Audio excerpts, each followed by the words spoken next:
rank approximation. This is the agenda. What is the low rank approximation and why we have to use it, and the different technique of the low rank approximation. What is the low rank approximation? Is a technique that we use to simplify complex matrix by breaking that matrix into a smaller component. As you can see from the figures, we have the large matrix with the production of the two smaller matrix. It's like with the n by n rank actually.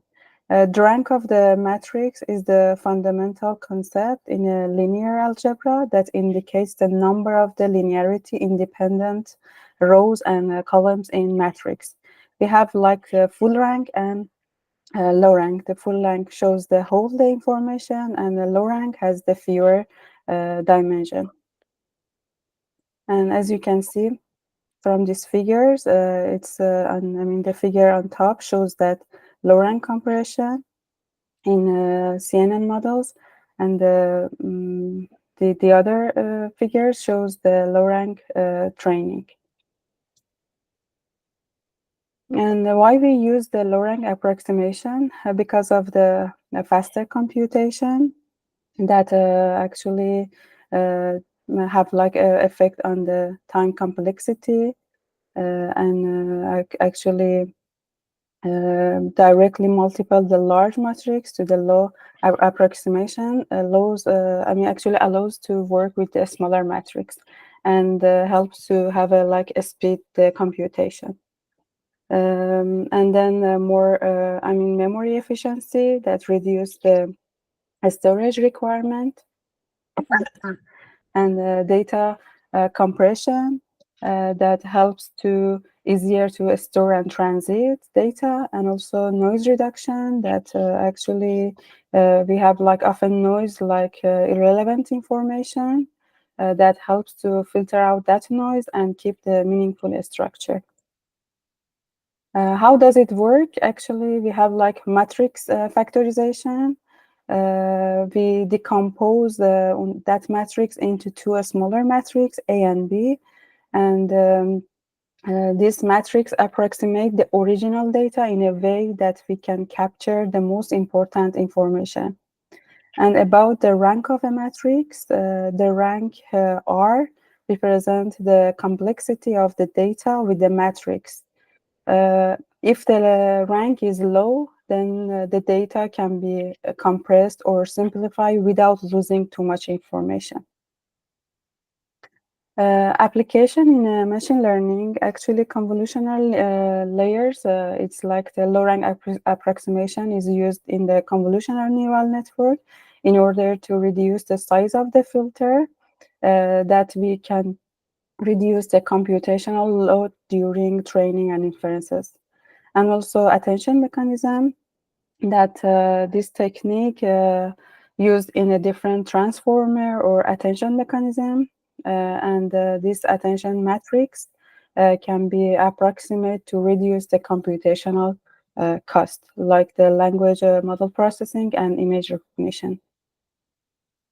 When we have to use the low rank approximation, actually when we are working with a large data set or models, and also we have like computation time and memory usage constraint, then we can like the balance between the performance and accuracy. And this some of this information is lost during the approximation, but speed and efficiency gain can make it worthwhile. Actually, when we focus on improving performance by reducing the complexity of the operation without actually sacrificing accuracy is important for us. Then low rank approximation in the model in the like deep learning models or image processing help us to achieve the faster computation and also efficient memory usage. We can use in a real-time application, like the faster processing is important, and also mobile and embedded system, that we have the limited hardware, and also reducing training time for like the large network. Matrix decomposition technique is like one of them is singular value decomposition. SVD is a linear algebra technique that decompose a matrix into three other matrices. For example, for a like convolutional filter, it represent as a matrix A, as you can see from this formula A, and with the three matrix U, sigma, and V. The other technique is Tucker decomposition, which generalized this SVD for tensors, like the multidimensional array. And this decomposes a tensor into a core tensor and a matrix factorization of each mode, like the dimension of them. As you can see from these figures, is the like this decomposition, factorized matrix and the core tensor, and then again factorized matrix. And the other is the CP decomposition. Also, we use for the sum of the infinite number of the rank 1 tensors. About the filter factorization technique, we have two techniques. One is the two-dimension factorization. Instead of using the large convolutional kernel, it decomposes into smaller kernel, which one of them is a spatial dimension with a wide and high, and the one for the depth dimension. And depth-wise separable convolution, these techniques actually separate the convolutional process in two layers. Depth-wise convolution is like the single filter per input channel, and followed by point-wise convolution. It means that one by one convolution to combine the output. About the quantization technique, is like it's weight quantization. Quantization is involved reducing the precision of the weight. It means that using, for example, 8-bit integer instead of the 32-bit floating point number. Structure of the low-rank approximation. Actually, low-rank convolutional filters, instead of the fully dense filter, we have like a structure filter with fewer connection that can be designed to maintain performance while reducing the rank. About the regularization technique, low-rank regularization actually add a low-rank regularization term to loss function during training that's the network to learn the low-rank filters. About the technique, we have like a different technique for the low-rank approximation is singular value decomposition, principal component analysis, non-negative matrix factorization, QR decomposition, randomized low-rank approximation, and CUR decomposition. Singular value decomposition is one of the most famous technique for the low-rank approximation, and it's decompose the matrix into three important actually component, as I explained earlier. And U and V are the orthogonal matrix, and sigma is a diagonal matrix containing singular value. As you can see, U and V is the orthogonal, and sigma is a rectangular diagonal. Diagonal matrix, it means that stretching each axis differently. As you can see, this, for example, a main figure, and this stretch the axis. And orthogonal matrix is rotation. As you can see, is rotating the figures. The second technique is principal component analysis. Is a kind of the SVD that applies the covariance matrix, and it defines the direction where the variance is in the data is the largest, and the project the data to those direction. It allows to present the data with a fewer dimension while we have like most important patterns. Non-negative matrix factorization is a technique that we use for matrix where all value are non-negative, and it decomposes the matrix into a smaller and non-negative matrix W and H. Actually, this idea is to represent the original matrix as a combination of the basis vectors in W and the coefficient in H. And both this constraint to be non-negative, which help us to dealing with the non-negative values like the image or word count. QR decomposition, actually this also break a matrix into matrix Q is a orthogonal matrix and R upper triangular matrix. And for low-rank approximation, the matrix can be reduced into top K component by selecting a subset of columns from Q and a row from R. Randomized low-rank approximation actually decomposed by a random projection to quickly identify the most important component of the matrix. This idea actually is the approximate the original matrix with random sampling and then refine the approximation with using the techniques like SVD. CUR decomposition is a matrix approximation technique that we use the actual rows and columns from the original matrix to form two low-rank matrix with the column C and R rows, and U is constructed by relating selected rows and columns. Here is briefly about the advantage and disadvantage of these techniques. For example, SVD is the best for like approximation and noise filtering, but disadvantage is computationally expensive, or randomize is the fast and scalable, but it has like the approximation error. And like NMF is good for non-negative data, but computationally cost is a lot. And why we have to randomize low-rank approximation? Why randomize low-rank approximation is the fast? Because of the random sampling.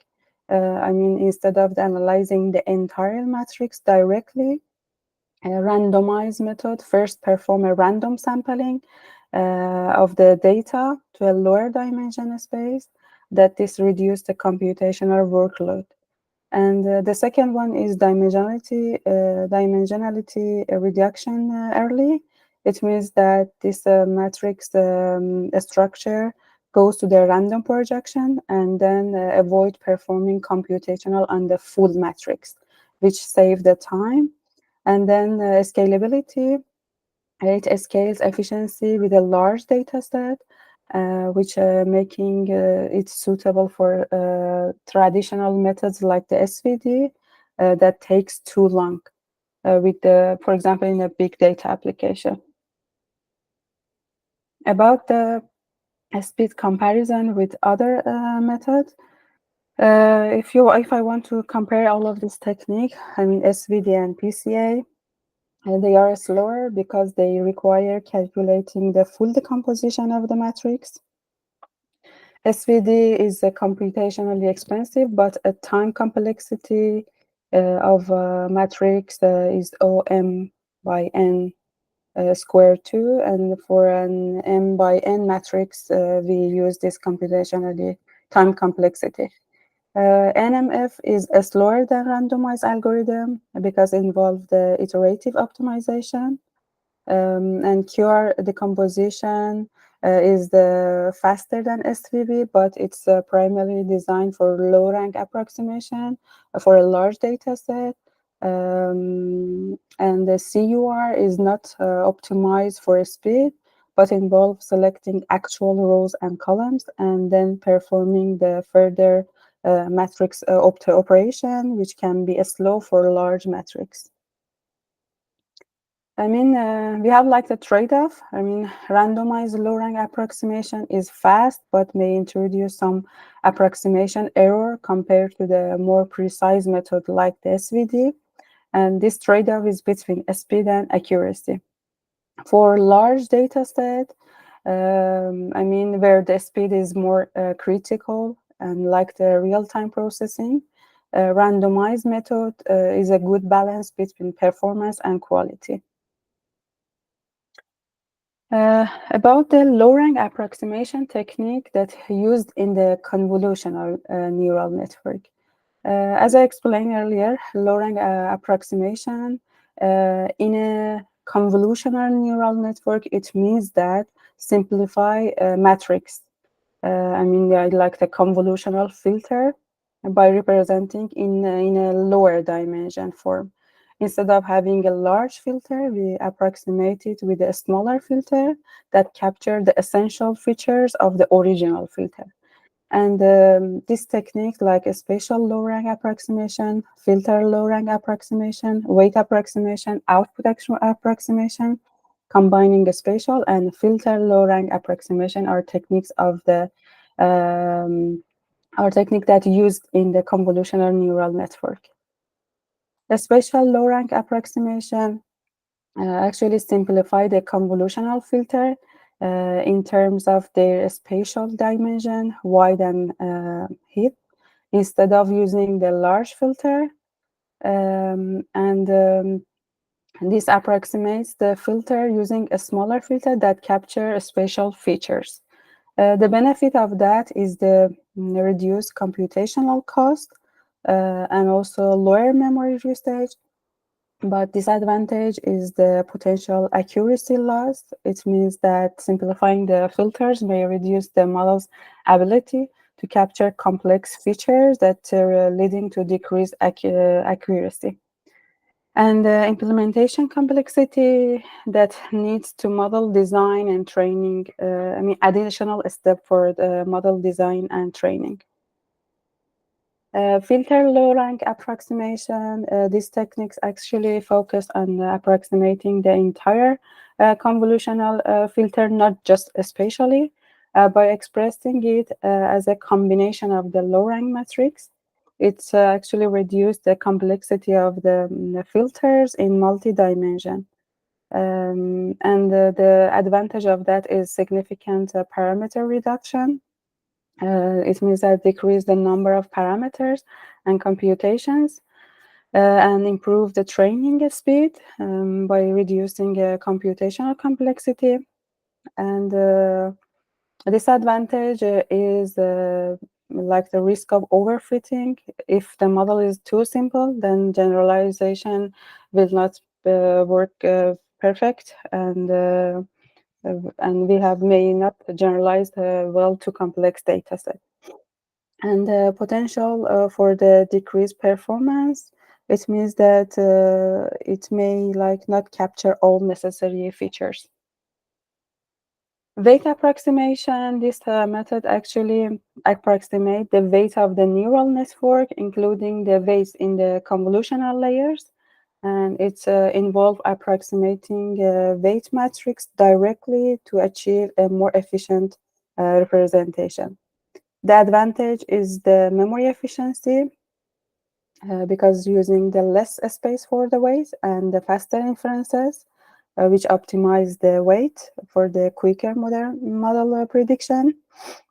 And disadvantage is the approximation that leads to some loss in accuracy and the complexity in training that we need to tune and validate carefully to maintain performance.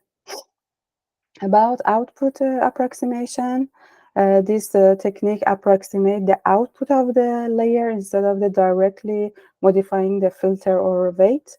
And this feature actually involved simplifying the output features map that produced by the convolutional neural network.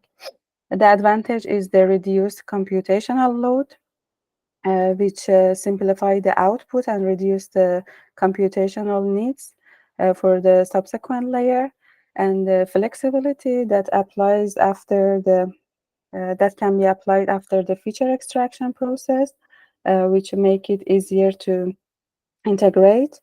And the disadvantage is information loss that may lead to loss of the important feature details, and this affect the final prediction, and also integration complexity that may complicate the architecture of the like the subsequent layers in the process actually information.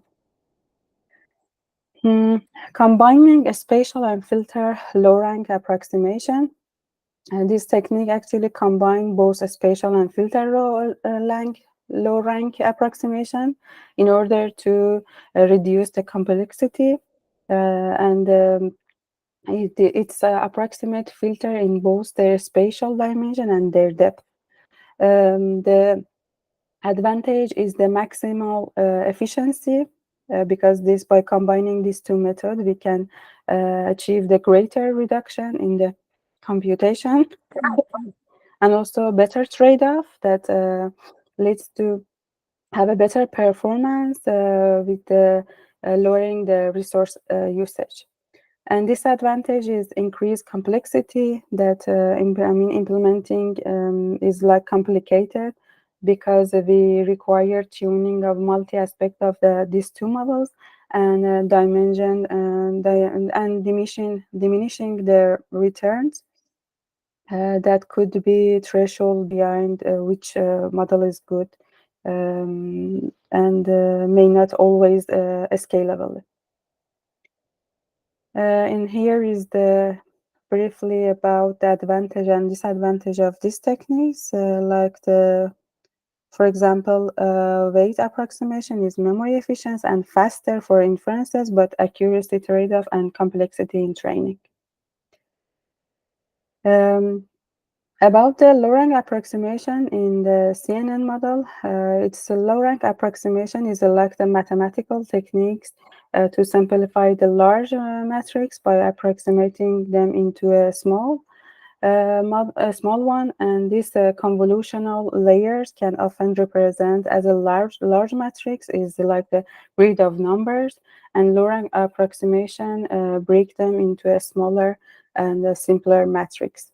For example, instead of using one large matrix to perform convolution, we can decompose into the two or smaller matrix to reduce the number of multiplication and make the operation much faster. And how does this work in the CNN? We have like without low-rank approximation and with low-rank approximation. Imagine that we performing like the convolutional using like the large 3D filter to detect a pattern in an input image. Every time we are trying to do this in the process, it's require a lot of the computation. This is without the low-rank approximation. And for the with low-rank approximation, instead of the one large filter, we can approximate by breaking them into the more simpler filter, which require fewer computation, but still approximate the same function that the original filter was doing. One approach is to decompose the filter into a stage, a horizontal filter that capture like the feature along one direction, and vertical filter that capture feature on the other direction. This is like the first detecting edge from the left to right, then detecting them from top to bottom. Low-rank approximation of the attention mechanism. Actually, the attention mechanism is a concept from the machine learning, particularly in the natural language processing and computer vision. It allows the models like the transformer to focus on the different part of the input data when making prediction or generating output. When we translating sentences, attention helps the model focus on the most relevant words in the source sentences at each step of the translation. And what are the kernel methods? Are a class of algorithms used in the machine learning that can operate in a high dimensional space without explicitly transforming data into those dimensions. They are particularly useful in the support vector machine (SVM) and other algorithm that relies on the measuring similarity between the data point. The key concept of the kernel method is like the feature space. Actually, many machine learning algorithms work good in a high dimensional space, but directly transforming data into high dimension can computationally expensive. And kernel trick, instead of the transforming the input data into the higher dimension feature space explicitly, kernel method use the kernel function k um, that computes the inner product of the data into this high dimensional space. You can see the common, the common kernel is like the Gaussian kernel, RBF kernel that defined as this formula that actually this calculate the similarity between data point xi and xj without needing to compute their coordinates. Key concept of the attention mechanism is like the focusing on the relevant information. For example, we are reading a book and we focusing on the certain sentences or the word that are more important to understand the concept. Attention mechanism do the same for models. When we're translating sentences, the model use attention to focus on the most relevant words from the source sentences while generating each word of the translation. The calculation is in a way that attention computes a weighted sum of the input features, where the weights determine how much focus to give to each features. This actually done by the three component query, k, and value. Query represent what are currently focusing on. K is representing the information we have, and the value actual information corresponding to that keys. The attention score is computed by taking dot product of this query with all the keys and applying the softmax function to obtaining weights.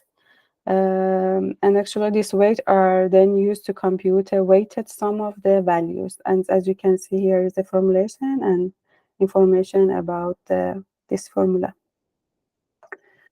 And what is the kernel function? A kernel function is a mathematical function that computes the similarity between two data points in the potentially high dimensional feature space without explicitly mapping data into the space, which operate efficiency even in a complex space. And actually, kernel function can measure similarity between two input vector xi and xj. Kernel method provide a way to work with high dimensional data using similarity measurement without explicitly transforming data that make them efficient and powerful for various machine learning tasks. But attention mechanism allows models to dynamically focus on important part of the input data and improving their ability to handle tasks in natural language processes. What are random features? Random features involve using a randomized approach to create new feature from the original input data.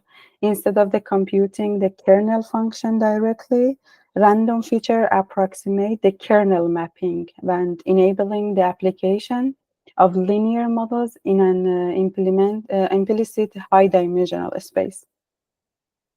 How the random feature works actually is like the kernel approximation is based on the kernel trick that the kernel function can be approximate using random projection. That kernel function as a like inner product in a few in a new feature space, consider as a this concept, and kernel function like kxi and xj calculate or correspond to some mapping, and the goal is to find the random mapping such this. And how random feature works? Random feature like the generates, random feature generation create random feature that typically follows two steps, like random projection and feature mapping. A random projection use a random matrix to project the original data into a higher dimensional space, and feature mapping map the input data like the X and using the random projection. For the Gaussian kernel, we can compute this, this formula to calculate the feature mapping. And how do random feature works? I mean, the third one of this actually process is the approximating the kernel, that the kernel function can be approximate using this random feature, allowing for efficient computation. Approximation of the kernel method using the random features, and then approximating attention using random features. For the kernel method, the approximation of the kernel method using random features is a powerful technique that allows us to leverage the benefit of the kernel method while improving the computational efficiency. That is useful for the large scale machine learning tasks that directly compute of the kernel function. This function actually can be expensive.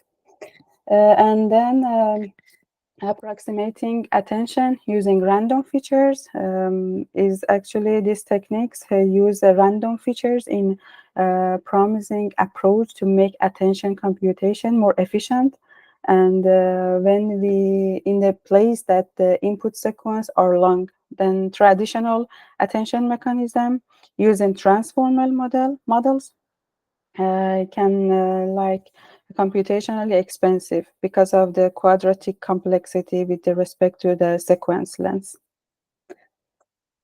About the positive orthogonal random features and the performance, actually they are a way to approximate kernel function and attention mechanism efficiency. The idea is to construct random features that minimize certain mathematical properties like the orthogonality or positivity, in order to capture the duration in a data while we keeping the computational cost low. Orthogonality is the features that designed to be orthogonal, which helps in minimizing the diversity of the features and reduce redundancy, and also allows the models to learn richer input data and make them more expressive. Positivity, actually, the feature are positive, meaning they do not take on negative values, and they are useful in contexts where negative value may not make sense, like the similarity measures. And dimensionality reduction, actually, this approximate the original high dimension space by projecting data into a lower dimension space and reducing the complexity of the operation that like the attention mechanism. Nystrom approximation is like the algorithm for approximating self-attention. This actually the method is named because of the Swedish mathematician Gunnar Nystrom, which introduced this idea, and it provides a way to efficiently approximate the positive semi-definite kernel matrix that use the subset of the data point. Actually, the goal is to reduce the computational complexity in kernel methods when working with a large data set. As you can see in these figures, which illustrate the Nystrom approximation, which use the softmax in self-attention. The left image shows the true softmax matrix using the self-attention, and the right shows the Nystrom approximation, which is with the multiplication of the tree matrix. And here is the reference, although I have mentioned references in each slide if I used any pictures. Thank you for your attention.